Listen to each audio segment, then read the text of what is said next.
महाबली बाली रामायण का एक ऐसा पात्र है जिसके शौर्य और विजय की गाथा बहुत प्रसिद्ध है। आज के इस वीडियो में हम महाबलशाली बाली के बारे में विस्तार से जानेंगे। तो चलिए बिना किसी विलंब के आरंभ करते हैं। वृक्षराज नामक एक वानर था जो अपने बल के मद में चूर रहता था। एक दिन वह बल के मद में चूर होकर एक सरोवर पर स्नान करने गया। कहते हैं कि वह सरोवर परम पिता ब्रह्मा के स्वेद अर्थात पसीने से बना था और उस तालाब पर श्राप था कि जो भी पुरुष उस सरोवर में स्नान करेगा वह सुंदर स्त्री, और जो स्त्री उसमें स्नान करेगी वह पुरुष बन जाएगी। वृक्षराज अपने बल के मद में चूर था, उसे इस बात का ज्ञान नहीं था। वह जैसे ही उस तालाब में स्नान करने के लिए गया तो वह सुंदर स्त्री बन गया।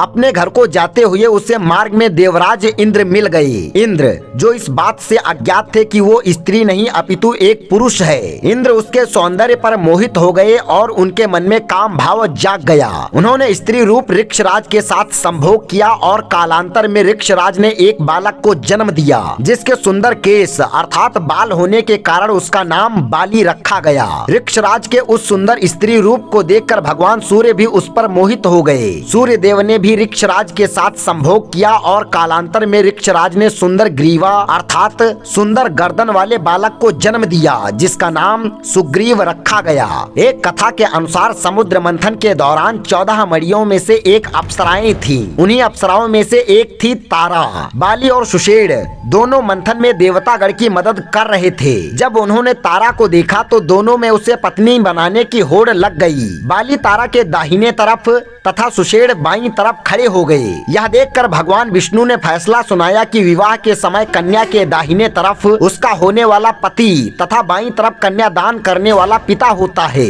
अतः बाली तारा का पति तथा सुषेण उसका पिता घोषित किए गए। ऐसा कहा जाता है कि बाली को उसके पिता इंद्र से एक स्वर्ण हार प्राप्त हुआ जिसको ब्रह्मा ने मंत्र युक्त करके यह वरदान दिया कि इसको पहनकर वह जब भी रणभूमि में अपने दुश्मन का सामना करेगा तो उसके दुश्मन की आधी शक्ति क्षीण हो जाएगी और बाली को प्राप्त हो जाएगी। इस कारण से बाली लगभग अजेय था। रामायण में ऐसा प्रसंग आता है कि एक बार जब बाली संध्या वंदन के लिए जा रहा था तो आकाश से नारद मुनि जा रहे थे। बाली ने उनका अभिवादन किया तो नारद ने बताया कि वह लंका जा रहे हैं जहां लंकापति रावण ने देवराज इंद्र को परास्त करने के उपलक्ष्य में भोज का आयोजन किया है। चंचल स्वभाव के नारद ने बाली से चुटकी लेने की कोशिश की और कहा अब तो पूरे ब्रह्मांड में केवल रावण का ही आधिपत्य है और सारे प्राणी यहाँ तक कि देवतागण भी उसे ही शीश नवाते हैं। बाली ने कहा कि रावण ने अपने वरदान और अपनी सेना का इस्तेमाल उनको दबाने में किया है जो निर्बल हैं, लेकिन मैं उनमें से नहीं हूँ और आप यह बात रावण को स्पष्ट कर दें। सर्वज्ञानी नारद ने यही बात रावण को जाकर बताई जिसे सुनकर रावण क्रोधित हो गया। उसने अपनी सेना को तैयार करने का आदेश दे डाला। तब नारद ने उससे भी चुटकी लेते हुए कहा एक वानर के लिए यदि आप पूरी सेना लेकर जाएंगे तो आपके सम्मान के लिए यह उचित नहीं होगा।